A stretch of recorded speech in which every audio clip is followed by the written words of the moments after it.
আপুনি ছাত্ৰ লৈ আহিছে হয় আপুনি অভিভাৱক হয় অভিভাৱক আজি যিহেতু আপোনাৰ মেট্ৰিক চূড়ান্ত পৰীক্ষা হ'ব আপোনাৰ কেনেকুৱা লাগিছে বহুত ভাল লাগিছে।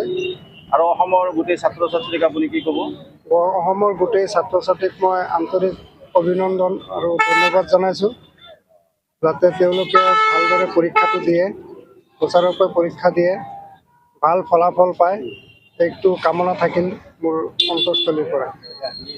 অভিভাৱিকা হয় নাই আপুনি ছাত্ৰলৈ আহিছে ল'ৰাটোৰ নাম নাদিমুল হাছান। ল'ৰাটোৱে ইয়াত পৰীক্ষা দিবলৈ আহিছে।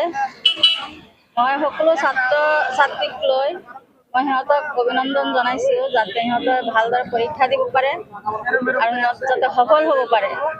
সেইখিনি মই সকলো ছাত্ৰ ছাত্ৰীলৈ মই আশীৰ্বাদ জনাইছোঁ, যাতে সিহঁতে ভালদৰে পৰীক্ষা দি সুনাম কঢ়িয়াই আনে অসমৰ।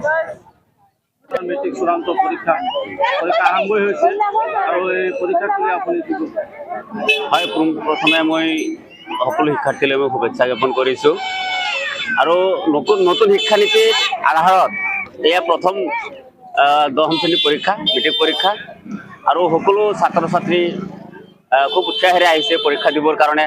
আপোনালোকে চাইছে আজি শিঙিমাৰী, এই ঠাইডোখৰৰ নাম হ'ল শিঙিমাৰী আৰু শিঙিমাৰী মহম্মদ আলী উচ্চতৰ মাধ্যমিক বিদ্যালয় যিখন পৰীক্ষা কেন্দ্ৰ আছে, সেই পৰীক্ষা কেন্দ্ৰত আজি আপোনালোকে চাব পাৰিছে যে প্ৰায় 600মান ছাত্ৰ ছাত্ৰীয়ে ইয়াত পৰীক্ষাত অংশগ্ৰহণ কৰিছে আৰু প্ৰতিজন ছাত্ৰৰ লগতে নিজৰ নিজৰ অভিভাৱকসকল আহিছে, গাৰ্জেনসকল আহিছে।